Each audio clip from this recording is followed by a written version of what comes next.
All right, good evening, everybody. Welcome to RFL. Richard Frencher. Polls open in 12 states as we speak. Super Tuesday in full swing. This is the biggest day of voting till Election Day in November, and it could pare down the fields of each party.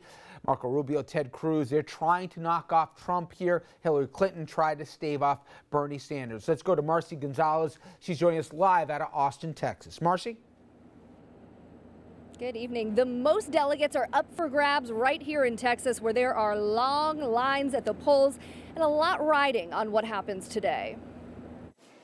On the biggest day of voting until the general election, I just want to be a responsible citizen to vote. A final Super Tuesday push from the candidates. We are so excited about tonight and about the choice and the message you are going to send to America. With 12 states voting today and 1,610 delegates at stake overall, Marco Rubio and Ted Cruz are focused on stopping GOP frontrunner Donald Trump from gaining an insurmountable lead. Cruz voting today in Texas, counting on his constituents to bring him a much-needed win. There is no doubt that any candidate who cannot win his home state has real problems. While Trump went into today polling well ahead nationally among Republicans, a new poll out today shows Hillary Clinton stands to easily beat Trump if they face off in November. I haven't even started on Hillary yet. Hillary cannot make America great. Today, Clinton hoping for a repeat of her blowout victory in South Carolina. I will work really hard for you. While Bernie Sanders casting his ballot in Vermont. Bernie Sanders here in Vermont got at least one vote. I was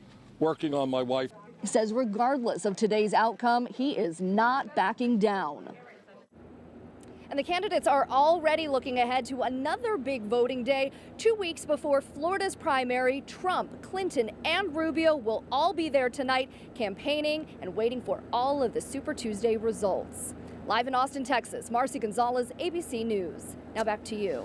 Thank you very much, Marcy. All right, let's go around the table here. We got to go to Mike Morey, Managing Director at SK Knickerbocker. Dominic Carter, of course, journalist and author.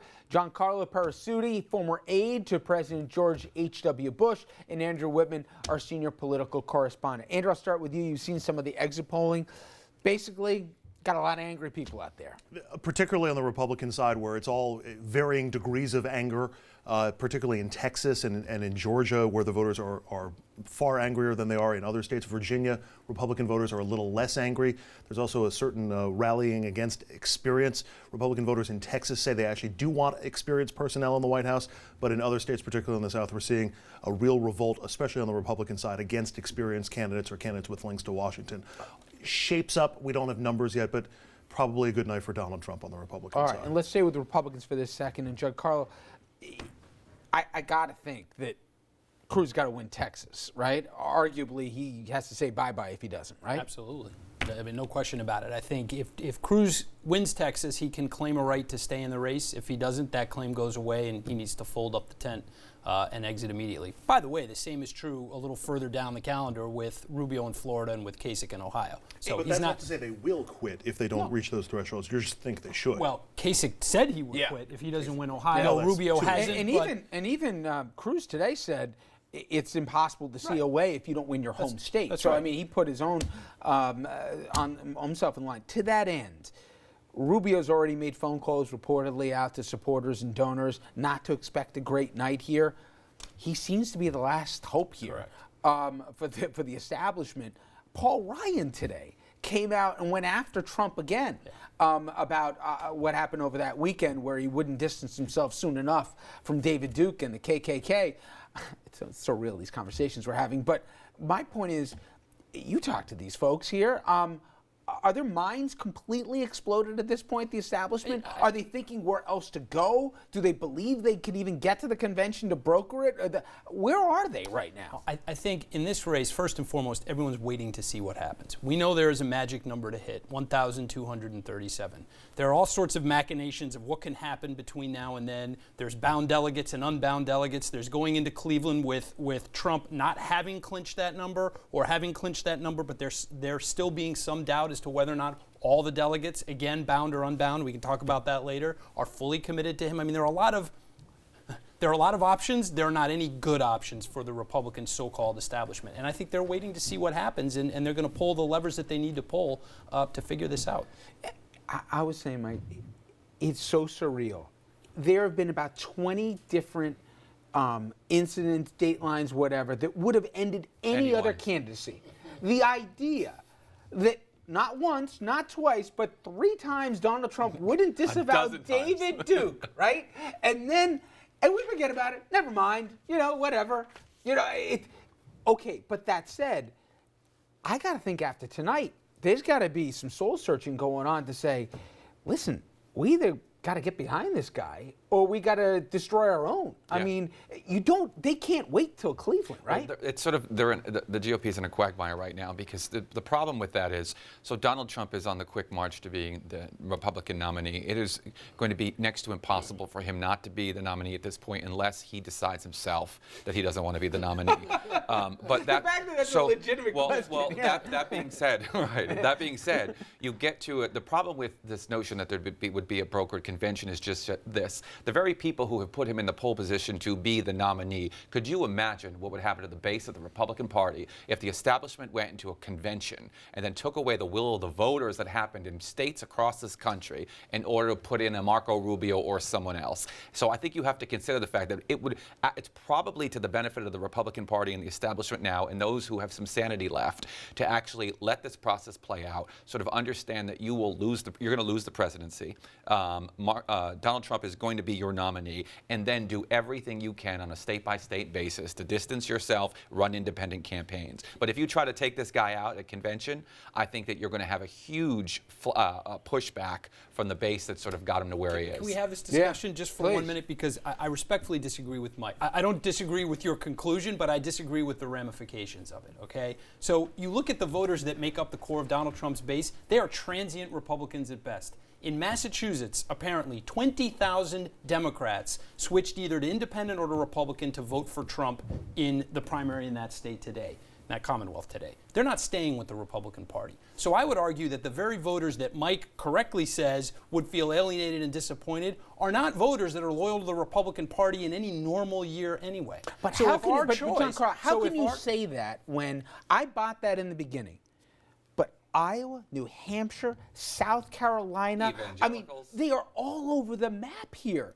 And you can't tell me these are all free agents that are going out for a good time because they like The Apprentice. I said earlier that we have a lot of bad options. Yeah. If the two most apparent options are, first of all, I think if Donald Trump looks like he's the nominee, the Republican Party loses the presidential race in either scenario. So if that is the foregone conclusion, would the party rather have Donald Trump as the standard bearer of the party, or would we rather have him as a third-party candidate? I know which one I would choose, and it's not even close. If I'm a senator, though, running in Ohio, or I'm a senator running in New England somewhere, the thing that I do not want is I do not want the leadership of my party have the bosses at a convention take out the nominee who sort of earned it through the state-by-state election contest and then have to actually be up there. What is my option now? Now I've got to run against the I am the establishment. If you've got a senator who's the party actually takes out their nominee at a convention and then has to run for election in their own state, do you think for a second that the base, the Tea Party base, sort of the folks most energized in that state are then going to say, well, I'll go along with the establishment guy? But the answer is yes. If the other option is having Donald Trump at the top of the ticket, I think you absolutely take that. Because the Tea Party base that you just identified isn't necessarily Donald Trump's base. Unless we come to the conclusion that none of us wanted to admit to this point, but that he is resonating with people. Look, I saw one exit poll in Alabama, I think it was. 70%, 60-something percent, believe that Muslims, let me be clear, not terrorists, people who belong to a different faith, and I'd love how you're going to learn that from a passport anyway, but let's not let facts get in the way of a good story. Anyway, they believe that Muslims should be barred from coming into the United States. Want to bar an entire faith from visiting our country. 70% almost. That maybe he's speaking to more than the five of us want to admit. Richard, I don't understand why you're acting like the result of the general election is a foregone conclusion and he will lose. I'm not agreeing to that premise at all. It is my contention. Now, he won't have coattails. It will be a nightmare for senators and for the rest of the party. But I'm telling you, and I can't believe that you guys are saying that it's a foregone conclusion that he would lose. I don't know anymore what to think. I'm telling you, I'm telling you, and I know. No, I'm telling you, and I know what I'm talking about here because I've traveled America. His message is resonating. The pundits don't like it. It is interesting to see how the media is finally starting to turn up the notch on him. That the media could decide this fall election. I think there's a little bit more. And maybe this is wishful thinking on my part, regardless of Republican or Democrat, which is everybody likes a good show, okay? And reality TV, all of us, we have our own singular guilty pleasures of what kind of it we like to watch. But at a certain point, you know, people didn't tune in to make appointment viewing for Survivor or whatever. That's the point people I'm making get about the tired media. But we've been of saying that this show. since May. I mean, we we've haven't been saying seen it Andrew every month, thinking when is Trump going to crater? Whatever and he you think hasn't of yet. Hillary Clinton, okay, and you think of the Clinton machine, they will more expertly than anyone else make this a torture chamber for the stuff that's going to come out on Trump. Look, you've been putting together a dossier here for the last thing on some of the things the public doesn't really realize about this guy. At the end of it, you will either have to despise Hillary Clinton with every fiber of your body or truly believe here that you just want a good time if after getting the whole bio of Donald Trump and everything that goes with it, you still think that he's capable of being the leader of the free world. You're forgetting that the Republicans have a dossier on Hillary Clinton also. But we all know it by now. It's not the same. Yeah, but No, there's still more to come, and I agree with Dominic. I think Trump is actually a bad matchup for Hillary Clinton. I'm not saying that Hillary would lose, he is a bad matchup but it's going to for be a her. much closer race than I think anybody expects. 5 to 8 points, I Hillary don't Clinton. know if she can confront the kind of attacks that he can present. I mean, that plays to her character and the way that she presents herself on the public stage, which is far more reserved than he is. And again, that reality show hasn't ended yet. There's no reason to think it's going to end. I still want to make the case. You talked about a reality show. If we had a brokered convention, it would be the best reality show in the love West history Wing. We're with of you. American It'd be terrific. television cultural life. But you can't, in an anti-establishment year, you can't have the establishment take away the anti-establishment Guys, candidate. so and you still have both have now a party. talked about taking things away. No one's talking about taking anything away. We have a convention. We have delegates. We have a party, and we have a process. That's exactly how that would for be viewed. a reason. Well.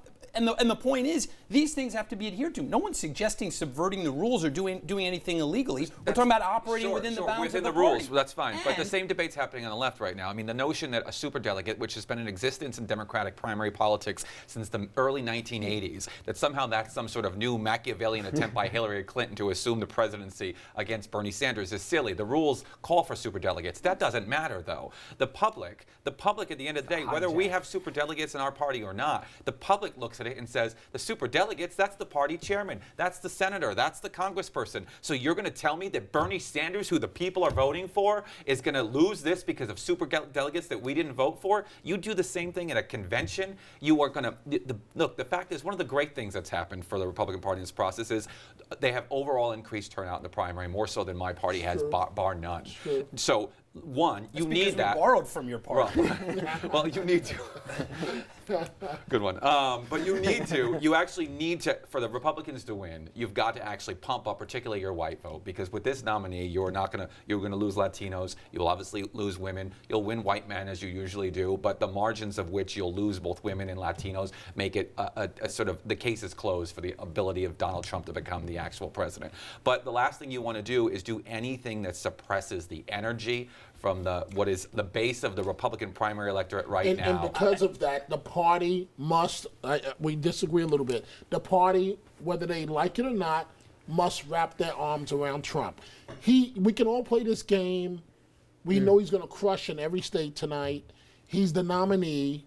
If you were going to do this, you should have been done 2 months ago. Well, I will tell you one person who, quote unquote, the establishment who's got behind Mr. Trump. And I guess that'd be the final note from me, and I'll speak in my own voice for this, regarding the inexplicable rise of Mr. Trump, the ugliness attached in those enablers. Worse impossibly than all of that is a man who knows better, said as much, but when all was said and done, showed his true colors, a rank opportunist whose hypocrisy is only matched by his self-interest. Now I'm talking, of course, about a man that we know all too well around here, Governor Chris Christie. This past Saturday, he confirmed every worst suspicion when he endorsed the same man he recently said was unfit to be president. Now, before I tell you how pathetic I believe this made New Jersey's chief executive look, listen to the words of Christie's own national finance co-chair. Quote, Chris Christie's endorsement of Donald Trump is an astounding display of political opportunism. Donald Trump is unfit to be president. He is a dishonest demagogue who plays to our worst fears. Trump would take America on a dangerous journey. Christie knows all that and indicated as much many times publicly. I call on Christie's donors and supporters to reject the governor and Donald Trump outright. I believe they will. For some of us, principle and country still matter. Those are words of Meg Whitman. Now, we'll see how many actually follow her lead, but as for Christie, forget leadership. He's a punchline. The absent governor, who spent nearly 200 days outside of the Garden State last year, deigned us with his presence yesterday, only to refuse to answer any questions about his Trump endorsement, the state budget crisis, or anything else. And when pressed as to why he wouldn't, he answered, quote, because I don't feel like it. Well, I don't feel like defending you anymore to Dominic, Mr. Governor. The bullying embarrassments, the double cross on pensions, the shameful indictment that has become Bridgegate. Through it all, you at least held up the veneer of authenticity. You said you cared about your residents and you'd hug Obama if it would help them. What a con you pulled on all of us, including yours truly. This week, you writhed in the interview chair trying to explain why your new best friend wouldn't denounce the KKK, and you were basically sent home by that same good buddy because he didn't want to share the camera with you. You ran for governor, then president, insulting politicians as hacks who never shot straight. In fact, your campaign mantra was telling it like it is. Well, here it is, Mr. Governor. You're as bad, if not worse, than all the hacks you mocked. You're an opportunist without a line, a hypocrite without a shred of decency. Every poll in your beloved New Jersey has your negatives at all-time highs, I'm talking historic, and clearly you could care less. So here's some free advice. Follow the lead of another Republican governor with a gift for self-promotion, but little interest in principle or shame. Like Sarah Palin, throw in the towel now. Leave Trenton with more than a year left in your term, and ask Murdoch if he'll give you a show. And here is a working title, Sellout. All right, with that, we will take a look at the Democrats and whether it'll be a big night for Hillary or Bernie will be putting up a big fight.